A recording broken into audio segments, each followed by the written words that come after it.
Dr. Bilgu.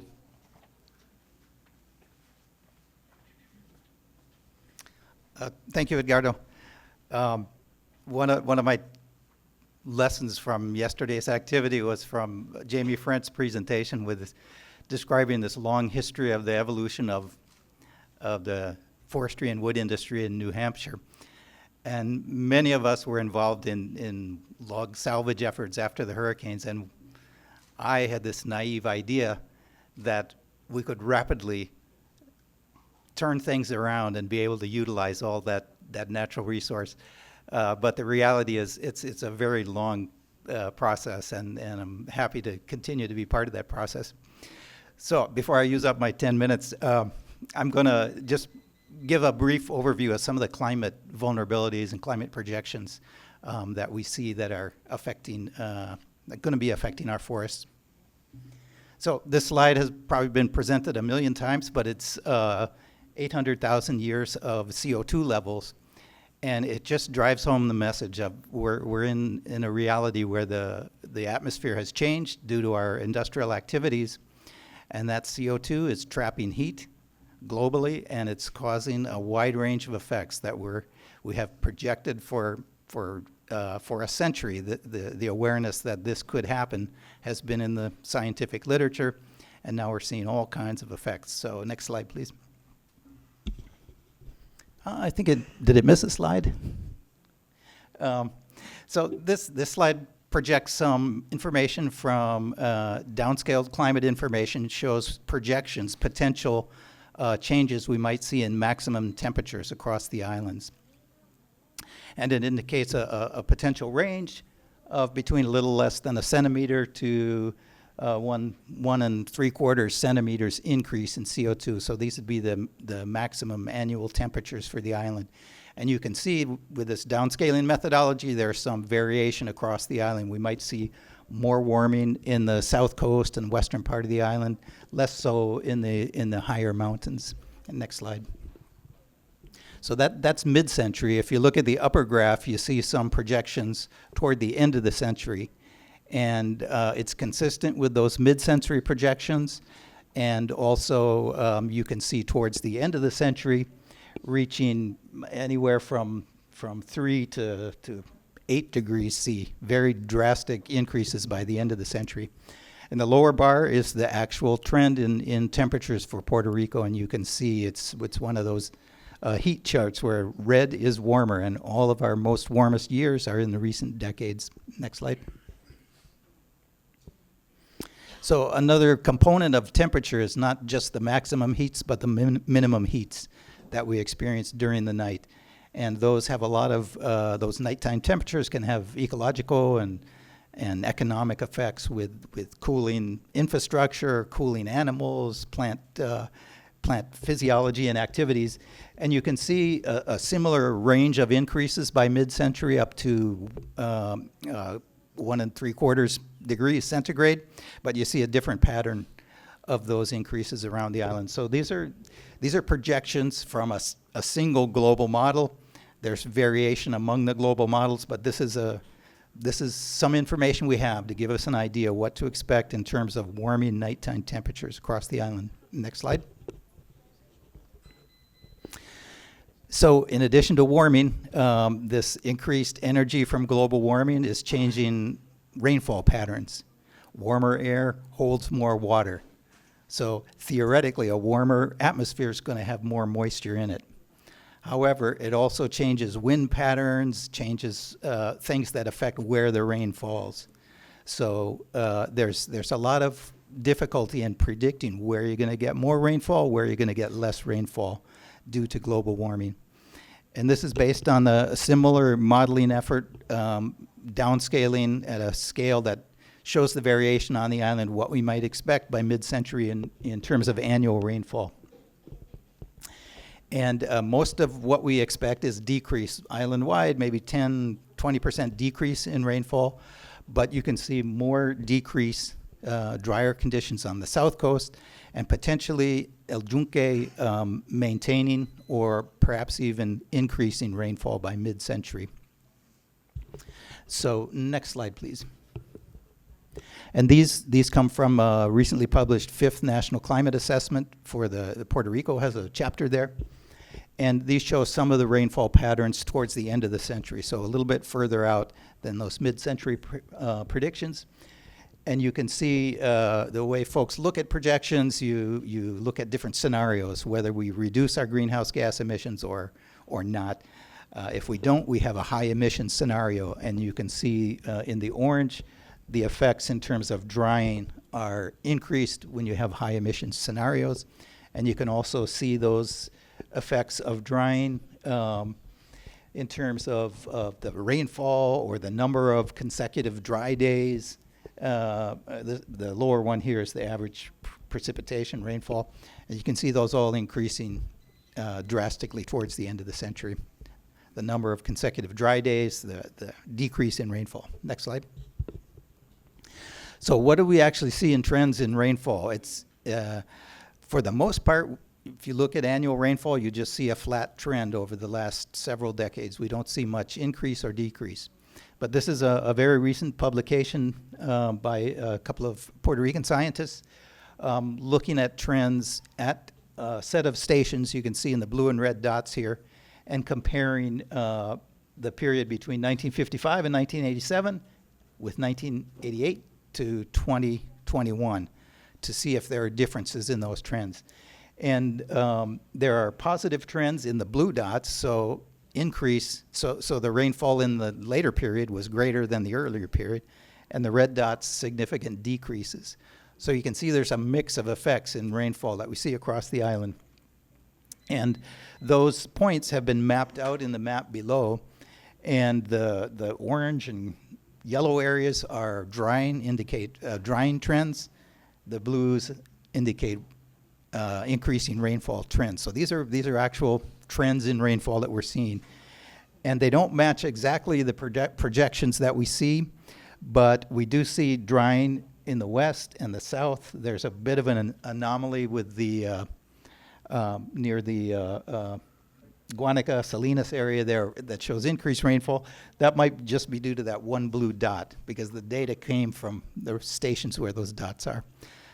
For the most part, this is the first time I've seen in the scientific literature some actual trends that are starting to track some of the models that we've been talking about for quite a while. Okay, next slide. So what does it mean, these trends in temperature and rainfall for our forests? We did some earlier modeling with projections that were kind of preliminary, but we looked at how that would affect the life zones in Puerto Rico. And the drying and increased temperatures had pretty drastic effects when you put those into models and look what happens to our wet life zones and our dry life zones. And there were significant shifts, and with those would come all kinds of ecological consequences when you shift the composition in those life zones. Next slide. One of the consequences would be shifts in species diversity, plant species diversity. So we looked at how that would change with the shifting life zones and the associated species. We actually saw an increase in biodiversity as those dry species, dry adapted, started to move into areas with wetter species. I would say this just illustrates there's going to be changes in the structure, the function, the composition of our forests and vegetation on the island with these kinds of changes in precipitation and temperature. Next slide. Hurricanes. When you put more energy in the global system, which is what we're doing, we're trapping it there, that energy gets dispersed with storms. It moves from the tropical zone up to the temperate zone. And predictions are that our hurricanes will become more intense, move more slowly, and carry more water. And all of those things are going to have effects if they hit Puerto Rico. They're going to affect forests in terms of breakage and damage to trees, but also landslides. Next slide, please. So one of the things we can do is learn from our experiences. And we did a number of studies after Hurricane Maria and Irma, looking at the biophysical and the social and the economic effects. And in some of the surveys we did, just the if impact of trees after the hurricane came out one top 2, 3 impacts that people always described. And so whatever sector of society you're in, you have these impacts as trees affected by the hurricanes are affecting power, communications, transportation. And so there's an intersection there, not only directly with the resource of trees post-hurricane, but also the way trees interact with society. So these are things to learn from and try and integrate into how we think about forests and manage forests. Just a couple more slides. We have thinking about the forests that we want in the future. How do we manage for those? What kind of resources do we want? We know we have a lot of diversity across the island in terms of our ecosystems. We also have a lot of diverse uses and interests. And we've tried to kind of map out where some of those priorities might be in terms of where is it most, might it be most valuable to focus on conservation of watersheds and increasing tree cover? Where might it be most important to think about agriculture or forestry work or residential and urban uses? And so that, that's kind of the pattern that we have across our landscape in terms of potential land uses. After the hurricane, there was a great interest in reforestation. Most of the world thought every tree fell down in Puerto Rico. Not true. We were defoliated, but not deforested. But still, a lot of interest in reforestation. And I saw the interest go way ahead of the awareness of what are we planting for? What's the history of knowledge about reforestation techniques? So there's a great need to dig into the history of research and bring that to the planners and society about thinking, where do we plant? Why are we planting? And hopefully, I think last slide, or this might, yeah, hopefully we can integrate that into the decision making and think about wood products as a benefit along with biodiversity, conservation, watershed projection. And so I'll leave you with that. Thanks.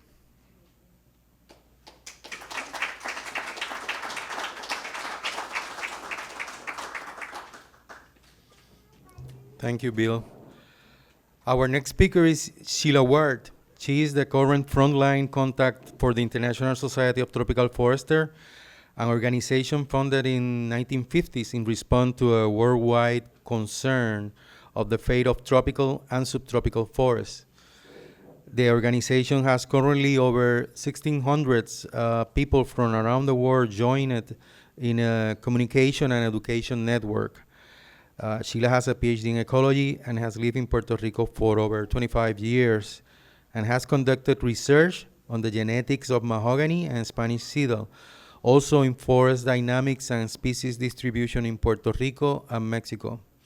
In Belize, she is investigating the impact of the ancient Maya on tropical forest ecology with her husband, Nick Broca.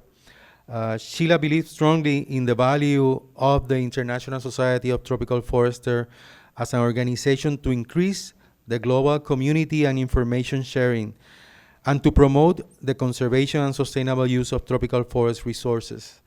Sheila is a strong advocate of forestry education also in Puerto Rico and has been interested in moving forward and establishing a forestry degree in the University of Puerto Rico.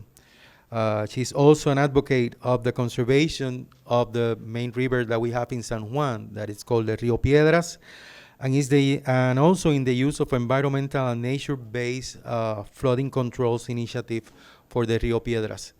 So, Sheila. Thank you, Edgardo. Okay, so Edgardo asked me to range from something about international forestry to mahogany in Puerto Rico, so that's what I'm going to do. Let's see, okay, next slide. Okay, so I'm going to consider several elements that can contribute to forestry revitalization in Puerto Rico. The International Society of Tropical Foresters, something about markets for tropical hardwoods, focus on high-value timbers for Puerto Rico, case point mahogany, and then forestry education for Puerto Rico and the Caribbean. Next slide. Okay, first I need to acknowledge my main mentor, Dr. Frank Wadsworth, who introduced me to tropical forestry. Thank you. Next slide. Okay. Now, the International Society of Tropical Foresters is an information sharing network promoting the conservation and sustainable use of tropical forests around the world. There are 2,400 plus members now in 110 countries, and the ISTF chapter, Edgardo is the president, has about 75 members. It's free to join, and you can contact us at tropicalforesters@gmail.com if you'd like to join. My husband, Nick Brokaw, is just going to pass around a sign-up sheet if anybody wants any information. I have some folletos, some little, half sheets that I'll put out on the registration table if you want to pick up one later. Next slide. To consider briefly the chapters we have for the organization, there are 3 at the present in Latin America. The yellow dots indicate our chapters. The red dots indicate chapters being formed. Blue, expressions of interest. So the 3 in Latin America right now are Puerto Rico, Mexico, y Panama. And then we have others in the US, Africa, and Asia. Others in formation. Next. Okay, now to consider markets. Okay, now, for Puerto Rico, the revitalization of a forestry industry here, it's really cool to think about entering the international markets. But for certain high-value species like mahogany, you have to do things like think about how you're going to get yourself certified. As 3T has informed me, that process is full of duress and can lead to uncertain outcomes. So at this point, it's probably better if people in Puerto Rico focus on taking the tropical hardwoods from here to the U.S. markets. This data on this slide is from the International Tropical Timber Organization. Their data ranging from 2010 to 2022 for imports in plywood in blue, sawnwood in red, tropical hardwoods excluding conifers. There are other hardwood forms imported as well, such as veneer and roundwood in smaller amounts. The units here on the left are per 1,000 cubic meters. So you can see at the peak the amount of plywood imported in 2021 was at about 2.5 million cubic meters. There's room for Puerto Rico to enter this market. Next slide. Okay, same set of data using this time the value of that wood that's imported. And taking the blue line up for plywood, it went up to $2.5 billion of tropical hardwoods entering the U.S. market. Next slide. Okay, so one thing we need to think about then is making sure that what wood is harvested or collected or processed in Puerto Rico, that everybody gets a meritorious price for what they do. And that is another step that hopefully as the organization continues here on the island, that those better prices can be gotten by everybody from the landowner to the artisan. Okay, so now considering what type of woods to use in Puerto Rico for export markets or anything else. This landscape does not, and I'm thinking plantation forestry, that's where my mind's been set, but really you've got a lot going on here about, I just need to say about natural forest management as well. But in terms of plantation forestry, what a private landowner might want to plant. Okay, this is not a landscape that allows for industrial level forestry with hectares and hectares and hectares of eucalyptus. So the better you have a variegated landscape with highly variable highly variable climate, culture as well, highly variable soils, and climate changes imposed on top of that, leading to some unpredictability. But so you have landowners who have mostly smaller areas, and it's more profitable and reasonable to focus, I believe, on high-value woods and more intense management on the small scale. Case in point I want to talk a little bit about is mahogany. Mahogany has even dimensional shrinkage, making it one of the prime woods for artisanry, for cabinetry, and for furniture making, anything that requires detailed work, and with its rich color and a texture. Next slide. Okay, there are 3 species of the New World mahogany in the genus Swietenia. Let's see if I can make this work. Yeah. Okay, the Caribbean mahogany we see here, Swietenia haganite, ranges from Florida to Hispaniola. The Pacific coast Swietenia humilis ranges from Mexico down to Costa Rica. Swietenia macrophylla, or big leaf mahogany, ranges from Mexico through the Yucatan, Central America, down to Brazil. So those are the 3 species. In the 1960s, an important study was done in Puerto Rico using seed sources of the 3 species from this region. And it was planted out at 14 sites in Puerto Rico and the U.S. Virgin Islands on different soil types and different climate zones. The take-home lesson from this study was different seed sources perform better in different places depending on what they're adapted to. Next slide. Okay, so one place that we've seen optimal growth of mahogany happens to be very close at hand on the Rio Piedras here over in University Gardens, about 3/4 of a mile from here, if that far. Now, this neighborhood was established in the 1960s. At that point, the riverbanks were cleared. Trees, some mahogany of mixed descent was planted in, and the trees were provided with open sun, which mahogany needs for rapid growth, deep, fertile soils, and plenty of water. So the kind of growth we saw in 60 years here with this tree is 116 centimeters in 60 years. Next slide. This tree, 128 centimeters in 60 years. Okay, so what this is a lesson in, you have to make, for this intense kind of forestry you might want to do for the export here, if you're doing plantations, make good site matches between your seed source and species and the site where you're planting it for optimal growth. And consider the Mexican cut limit for mahogany is 50 centimeters.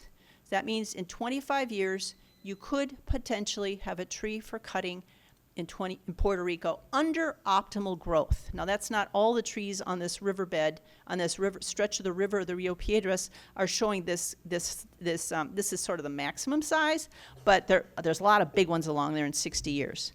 Okay, next slide. I want to finish up with a word on forestry education. Okay, with this renaissance of forestry in Puerto Rico, and actually more at large in the Caribbean, there's a need for education in sustainable forestry, wood utilization, and markets. There's, just to let you know, there's a parallel effort going on right now in Jamaica. They're also trying to rebirth their forestry sector, and some of us are in communication with them. Okay, so we need this education, this training, this skill building for the landowner, the technical service providers, who will help landowners do their planning, their inventory, their forest management, the artisans, and all the people in between who help harvest wood, process it, and government agencies need more education, need more skill, need more knowledge to be able to set good policy and set good regulation standards. So this is just simple stuff, I know, but suggested formats for this kind of training might be more hands-on for artisans, workshops or symposia for short term, certifications with more focused content for specific areas of knowledge, all the way to curricula for bachelor's and master's level in forestry.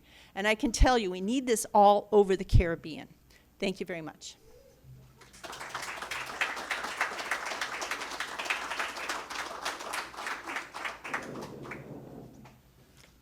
Thank you, Chile. You were right there, 10 minutes. Okay, change now to Spanish.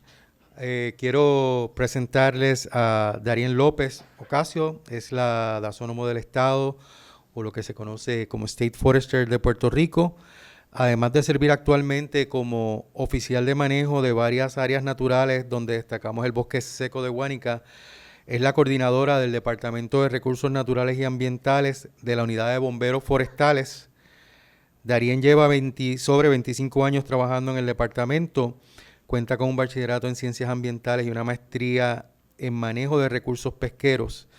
Además de su preparación, durante sus años en el departamento ha ocupado posiciones claves relacionadas al manejo de los recursos forestales de Puerto Rico. Entre estos ha sido la directora del negociado del Servicio Forestal, que tiene bajo su dirección todos los bosques públicos, los programas de cosas privadas y los programas de reforestación a nivel de toda la isla. Darien representa a Puerto Rico en la Asociación Nacional de Dasónomos de Estado, el National Association of State Foresters, donde es parte del grupo de estados del sur de los Estados Unidos. También ha sido su trabajo, quiero destacar, que no tan solo es en el aspecto de conservación marina, sino también en los aspectos de embalses con el manejo de oportunidades de pesca recreativa.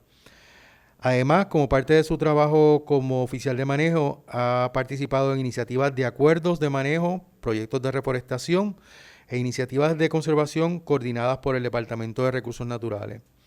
Como dasónomo del Estado, tiene a cargo el Plan de Acción Forestal de Puerto Rico, que es una guía de cómo el departamento espera manejar y conservar la cubierta forestal privada y pública en Puerto Rico.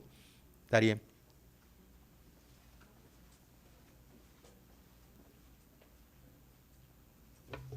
Hola, muy buenos días a todos. Edgardo, muchísimas gracias por esa presentación. A todo el equipo de trabajo que ha convocado este foro, les agradezco la invitación y la oportunidad de participar y presentarles a ustedes un poco lo que hace el Departamento de Recursos Naturales en lo que es la conservación de los recursos forestales. Durante la mañana de hoy, próximo, me voy a estar enfocando en los programas que dirige la Oficina del Dasónomo del Estado. Próxima. Gracias. Tenemos 4 programas principales dentro de la Oficina del Dasónomo del Estado. El primero es el programa de forestación urbana y comunidades. Tenemos el programa de custodio de bosques privados, el programa de legado forestal y el programa de salud forestal. Es importante que sepan que todos estos programas son subvencionados con fondos del Servicio Forestal Federal a través del Instituto de Dasonomía Tropical. Cada uno de estos programas tiene sus coordinadores y van dirigidos, o la mayor parte de ellos van dirigidos a trabajar con comunidades y organizaciones sin fines de lucro. Así que los invito a mirar la información que les voy a estar presentando hoy, y si alguno de ustedes está interesado en formar parte de alguno de nuestros programas, ya en mi última slide le voy a estar dando mi información personal para que se puedan comunicar conmigo. Próxima. Pues uno de nuestros programas principales es el programa de legado forestal. A través de este programa lo que buscamos es la adquisición de terrenos privados para ser entonces protegidos a perpetuidad. Estas áreas a ser adquiridas tienen que estar dentro de las áreas prioritarias establecidas e identificadas en el State Forest Action Plan. Próximo. Un poco aquí para que vean el progreso del proyecto en este momento. Destaco, el coordinador se llama Juan Gabriel Colón, él se encuentra ubicado en la oficina regional de Guayama. Así que ya en este momento se han completado la mayor parte de adquisiciones dentro de la periferia del bosque estatal de Guánica, donde ya llevamos varios años adquiriendo esos terrenos.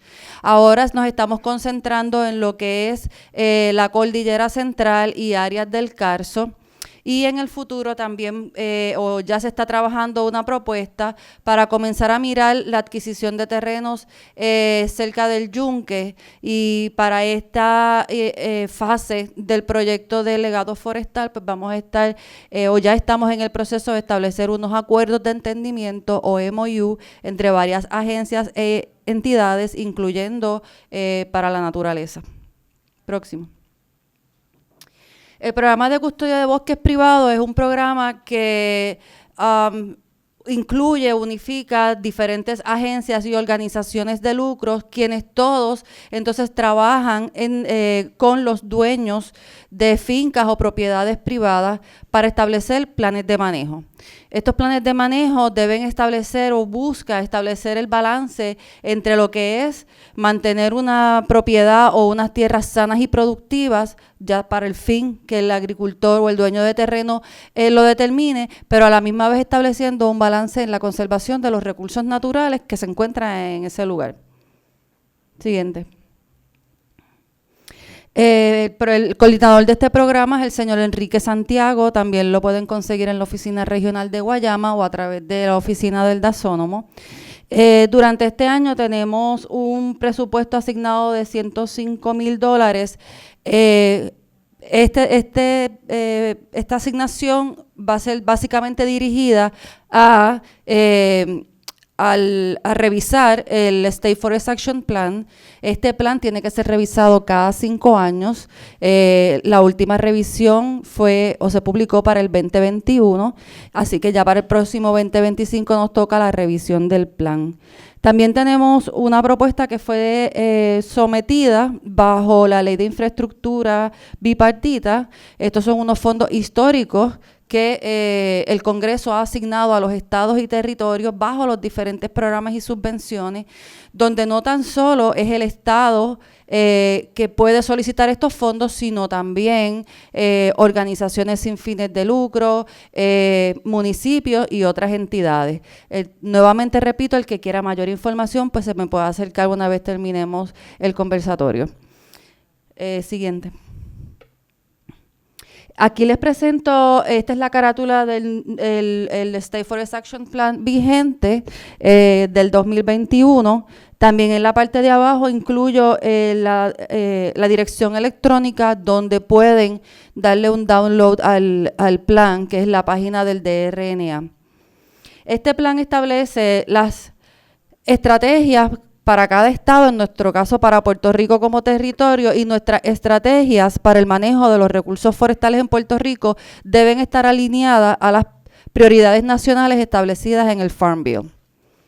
Próximo. El programa de deforestación urbana y comunidades, en mi caso es uno de los programas que más me gustan, es muy bonito porque trabajamos directamente con comunidades y empoderando a estas comunidades a realizar diferentes programas de reforestación en zonas urbanas, tratando de llevar esos pulmones verdes a áreas que son de uso público, buscando mejorar la condición del aire, las condiciones del agua, las condiciones estéticas, porque el tener un área de bosque cerca de una urbanización o una plaza pública también provee mejorar la salud mental de todos nuestros ciudadanos. En el programa de reforestación urbana y comunidades, este programa también cuenta con un comité asesor que está conformado por miembros de diferentes facetas de la sociedad. Este grupo por mucho tiempo no estuvo activo, ya sí el grupo se está reuniendo nuevamente. El programa de reforestación urbana y comunidades tiene unos fondos que están disponibles para que las comunidades y organizaciones sin fines de lucro y municipios apliquen al departamento a través de diferentes propuestas para la adquisición de estos fondos. Entonces, el comité asesor, dentro de sus funciones, evalúan las diferentes propuestas que recibimos anualmente para entonces así determinar los contratos o las asignaciones que vamos a estar dando a las diferentes organizaciones. Próximo. Ahí tienen un ejemplo de los diferentes acuerdos que hemos estado firmando durante este año. Por ejemplo, la Asociación de Residentes de las Urbanizaciones Río Piedras, Hyde y El Paraíso, Caras of the Americas, Municipio de Hormiguero, Municipio de Barceloneta. El programa también fomenta el Tree City USA. El programa de Tree City USA es un programa a nivel nacional. Y en Puerto Rico, pues, de los 78 municipios, actualmente solamente el municipio de Caguas tiene la certificación de ser un Tree City USA. Tengo la muy buena noticia de que mi oficina me está esperando los documentos del municipio de Bayamón para ser firmados, ya que ellos también quieren entrar en el proceso. Y si alguno de ustedes trabaja directamente con algún municipio, pues es una muy buena oportunidad, no tan solo para la adquisición de fondos para el municipio, sino también es un reconocimiento a nivel nacional ser parte de este programa. Siguiente. Continuando con el programa de reforestación, simplemente les estaba mostrando algunas de las de los grants que tenemos activos y de las propuestas que se sometieron bajo IRA y el Bipartition Bill para entonces poder continuar recibiendo estos fondos. Es bien importante, estos fondos bajo el IRA grant van dirigidos, el 80% de esos fondos van dirigidos directamente a comunidades desventajadas. Básicamente, gran parte de todo Puerto Rico está considerado dentro de los índices y los límites como comunidades desventajadas, y nuevamente el proceso para solicitar esos fondos es hacer un acercamiento a la oficina del DASONOMO, y nosotros entonces vamos a estar trabajando con las diferentes propuestas que sean presentadas. Sin embargo, por el momento estos IRA grants fueron sometidos, pero aún no hemos recibido contestación. Si fueron aprobados o no, van a competencia a nivel nacional. Próximo.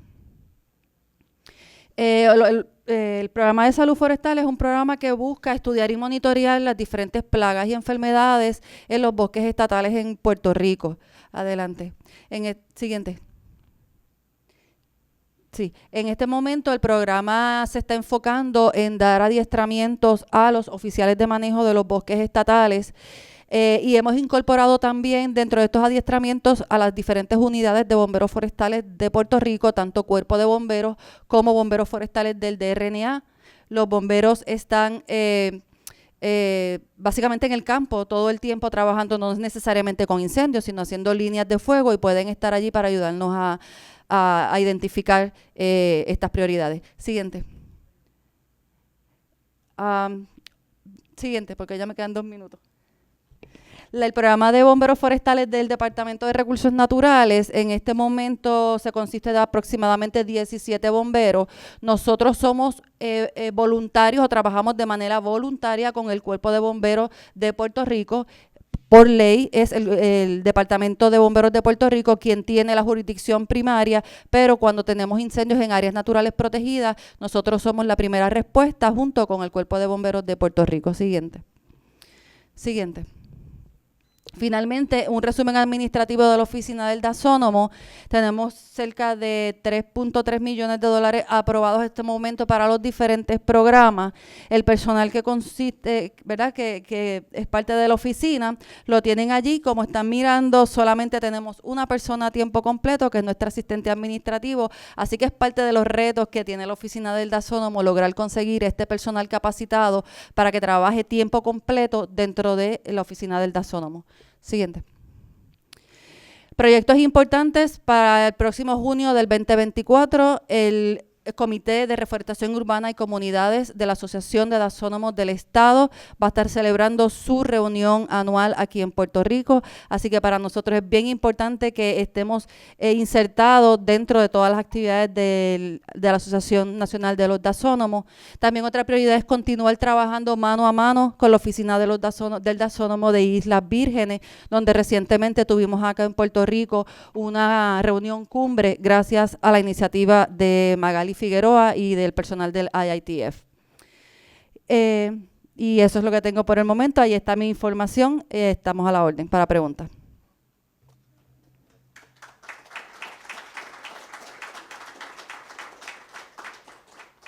Gracias, Darien. Pasamos a nuestro cuarto panelista, es Unfredo Fito Marcano Vega. Trabaja en la Unidad de Análisis e Inventario Forestal del Servicio Forestal Federal como investigador en Ecología Forestal en el Caribe. Cuenta con un bachillerato en Biología y un doctorado en Ecología, y es la persona que maneja y analiza los datos del inventario forestal de Puerto Rico como investigador principal de los datos con los que se produce actualmente las publicaciones conocidas como los recursos forestales de Puerto Rico, The Forest Resource of Puerto Rico, que presentan la dinámica de la cubierta forestal en toda la isla. De igual forma, ha estado interesado y ha trabajado en la identificación y estrategias de inventarios de productos forestales no madereros en Puerto Rico y en el Caribe, y el inventario forestal de Puerto Rico ha servido de guía para evaluar los impactos sufridos en la isla tras las tormentas de los huracanes de 2017, y es la mejor fuente de datos para analizar y estudiar la dinámica de bosques en Puerto Rico y conocer la dominancia, presencia y cambio en estructura y composición forestal de Puerto Rico. Además, el inventario es parte de la base de información para la encuesta nacional para propietarios de tierras boscosas, o el National Forest Landowner Survey, que se espera estar efectuando en Puerto Rico en el 2024. Así que con ustedes, Fito.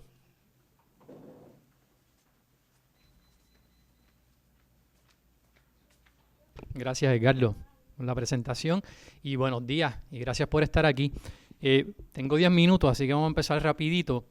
Como dijo Edgardo, voy a hablar un poquito de los recursos forestales maderables de Puerto Rico. Próxima.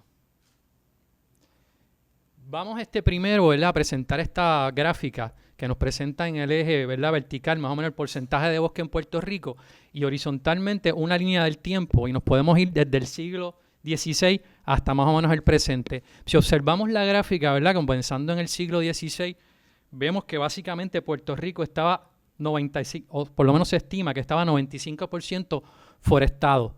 Eso significa que los suelos de Puerto Rico prácticamente en su totalidad pueden sostener bosques, ¿verdad? Pero, dado nuestro uso y manejo del terreno, se empezó a deforestar Puerto Rico para uso de madera, ¿verdad? Un uso muy intensivo.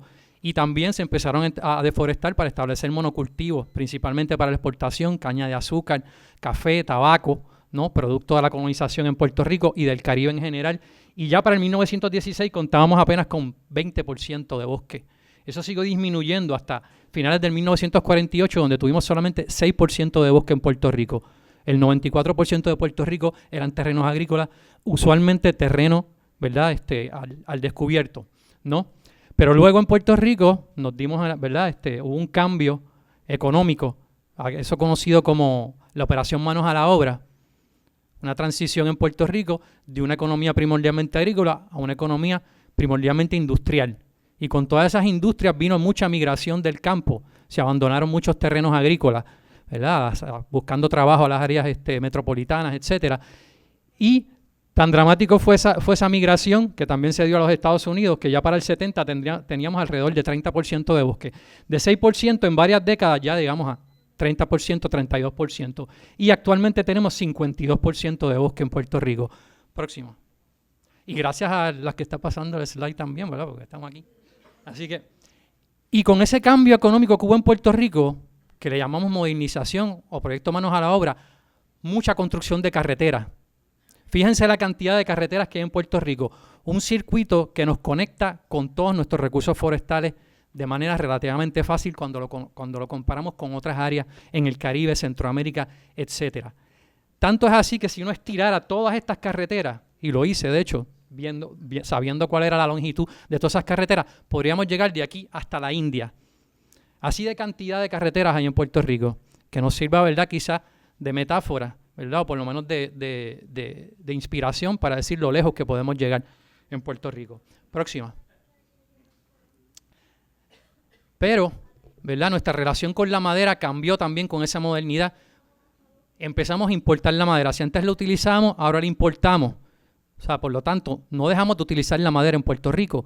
Y lo último dato que tengo es que Puerto Rico importa cada año sobre 130 millones de muebles de madera, principalmente para gabinetes de cocina, para lo que son juegos de cuarto, que llegó la Navidad, que voy a comprar una silla nueva para la sala, importado principalmente en Puerto Rico. Aquí un ejemplo de lo que es posible, Esto es un banco que está hecho con tamarindo y el mismo banco representa lo que es el fruto del tamarindo. Se encuentra en el Museo de Arte de Puerto Rico. Ayer estuvimos en el Museo de Arte Contemporáneo. Museo de Arte de Puerto Rico pues tiene ese banco allí que lo pueden observar.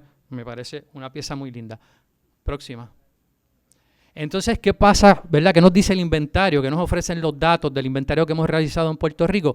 Pues uno de los datos, ¿verdad? Y me voy a concentrar en estas 4 especies, que son 4 especies que tienen una distribución bastante amplia en Puerto Rico. O sea, se dan en lo que se conoce como la zona húmeda y la zona muy húmeda de Puerto Rico, que básicamente cubre 80% de Puerto Rico. Que dado el cambio climático, podrían ser especies que están bastante adaptadas a las condiciones en términos generales en Puerto Rico. Las 4 se pueden utilizar para hacer muebles. ¿Qué nos dicen las últimas décadas del inventario? Que el volumen de esas especies casi se duplicó a más de 2.160 millones de pies tablares en los terrenos privados de Puerto Rico. Ellos son capa prieto, guaraguao, roble y laurel geo. Próxima. Aquí vemos la diversidad, ¿verdad?, de colores que nos ofrecen estas especies también.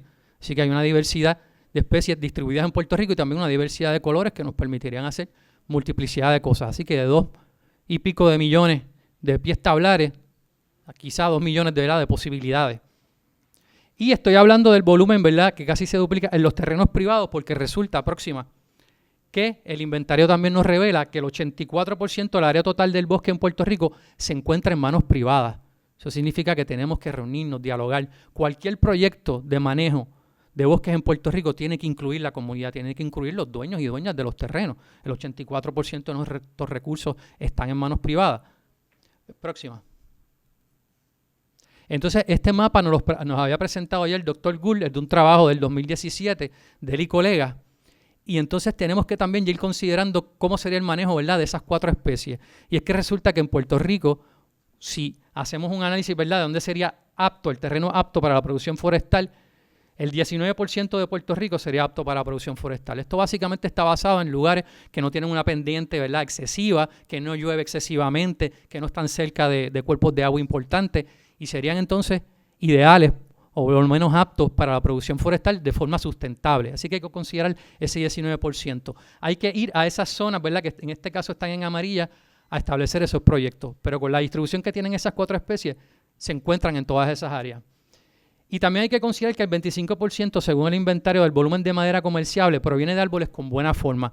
Cuando hablo de buena forma, me refiero a árboles que te ofrecen de 8 a 12 pies de un tronco limpio, sin estar ramificado, ¿verdad?, sin estar bifurcado. Cuando uno lo corta, puede obtener entonces un tronco, ¿verdad?, relativamente limpio en 8 o 12 pies, que es básicamente el tamaño de los troncos que se manejan en Puerto Rico. Así que hay que considerar eso también, que no todos van a tener una buena forma, hay también una serie de dificultades. Sin embargo, próxima. Si hacemos un ejercicio, ¿verdad?, y los invito a eso, que teníamos, ¿verdad?, habíamos hablado de 2.160 millones de pies tablares de esas 4 especies.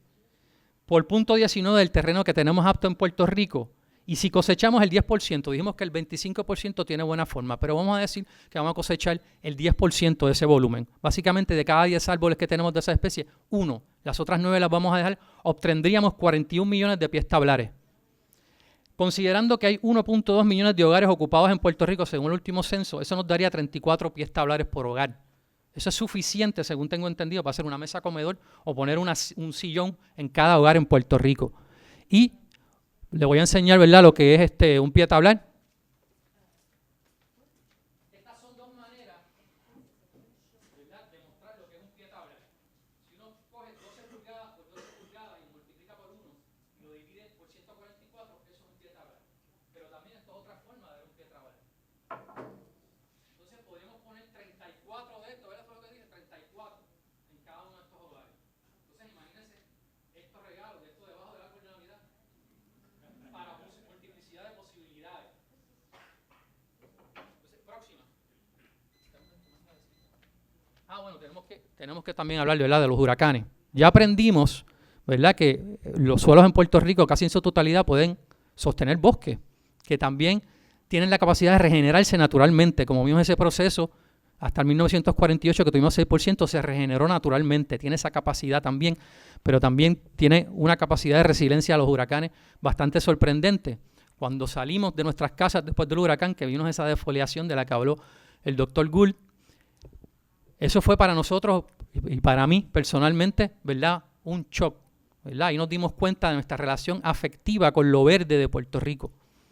Una relación afectiva que inclusive consideramos que Puerto Rico se había deforestado, como también hablaron otros panelistas. De todas esas carreteras que mostré, que nos llevan hasta la India, pues también la otra cosa que aprendimos es que tener muchos árboles resulta en que todas esas carreteras se llenan de madera y de material vegetativo. Cuando se recogió ese material vegetativo después del huracán, el 60% de ese material fue material leñoso, toneladas y toneladas. Millones de pies tablares, toneladas también de posibilidades allí próximas. Y la mortalidad, perdona, ¿me puedes darle para la anterior que se me quedó una partecita? La mortalidad promedio en los bosques de Puerto Rico fue 10%. Sorprendente, ¿no? Fue muy variable. Varió desde el 4% en algunas áreas hasta 16% en las áreas más expuestas. Sin embargo, fue 10%. De cada 10 árboles murió 1. Eso es sorprendente, precisamente, ¿verdad?, después de que vino fotografías y el paisaje de Puerto Rico tan defoliado, ¿verdad? Entonces, próxima, ahora sí. La mayoría de esos material vegetativo, y eso fue iniciativa, ¿verdad?, de Bill Gould y del Centro Climático del Caribe, se logró recoger esa madera, parte de esa madera y ese material vegetativo en ciertas zonas. Este es un mapa que muestra la distribución de esos sitios donde se recolectó esa madera. El 70% de esos sitios, cuando se visitaron, se encontraba caoba, no de la que habló Sheila. Toda esa caoba que está sembrada en muchas de nuestras urbanizaciones, etcétera, cayó. Principalmente la mayoría de lo que cae son ramas y son topes de los árboles. Porque uno de los efectos del huracán también que reveló el inventario fue que el 30% de los árboles en Puerto Rico perdió su tope. Básicamente el 40% de su longitud, de la longitud que tenían previa al huracán. Próxima. Pero no todo es madera. También tenemos productos forestales no maderables. ¿Qué quiere decir no maderable? Bueno, me refiero aquí a que ofrecen algún fruto comestible, algún producto medicinal, melífero, porque sus flores producen bastante néctar, un buen néctar para producir miel, y forraje también para los animales, ¿verdad?, de cría. Y en el inventario hemos encontrado 162 especies de árboles que ofrecen un producto forestal no maderable. Eso también es sorprendente. Tenemos mucha diversidad y tenemos muchas posibilidades. Eso también es el legado que nos dejaron nuestros agricultores que sembraban en sus patios ciertos árboles, y esos árboles en algunas ocasiones son medicinales, eran madereros, etcétera. Próxima. Así que en conclusión, ¿verdad?, tenemos disponibilidad de recursos forestales, tenemos el acceso a través de las carreteras y son resilientes. Hemos visto cómo Puerto Rico, ¿verdad?, después de haber tenido 6% de bosque, se regeneraron naturalmente. Pero esto va a requerir, ¿verdad?, para este manejo, planificación, tenemos datos, ¿verdad?, que nos pueden ayudar y nos pueden enfocar en el camino, comunicación y cooperación para uso sustentable y óptimo, y aquí incluyo, ¿verdad?, un concepto, ¿verdad?, que se llama extracción de impacto reducido, con el que ha trabajado mucho Edgardo González, y tenemos, ¿verdad?, una cepa aquí en Puerto Rico de arboristas que nos pueden ayudar también a realizar esa extracción de impacto reducido, que tienen ese conocimiento, y hay una nueva cepa que va a salir también de arboristas, porque iniciativas de la doctora Sally, allá en Mayagüez se están dando cursos, ¿verdad?, gratis para certificarse como arborista. Así que yo estoy todo apuntado en el curso. Así que vamos a ver. Y, ¿verdad?, próxima. Ya solamente pues agradecer, ¿verdad?, a todos los propietarios y propietarias que nos dan acceso a nosotros, a sus terrenos, para realizar el inventario forestal. También gracias siempre al equipo de campo que realiza este inventario. Ustedes pensarían que para ir a todo Puerto Rico, incluyendo Vieques, Culebra y Mona, somos un montón de gente. Solamente somos 4, ¿verdad? Así que agradezco a Luis Omar Ortiz, Ixia Vilés y Iván Vicens, que probablemente están ahora mismo en el campo haciendo inventario. A los organizadores, ¿verdad?, de este foro, a ustedes, al panel de discusión, del cual me siento ¿verdad?, honrado de formar parte. Y también aquí quiero dejar, ¿verdad?, una cita de uno de los que considero mi maestro, Shi Henji, que dice que solo hay 2 errores en el camino hacia la maestría: no empezar y no llegar hasta el final. Ya empezamos, ¿verdad? Ahora nos toca, ¿verdad?, con compromiso y compartiendo con alegría, acompañarnos, ¿verdad?, hasta el final que nos depare pues el destino o el porvenir. Así que gracias.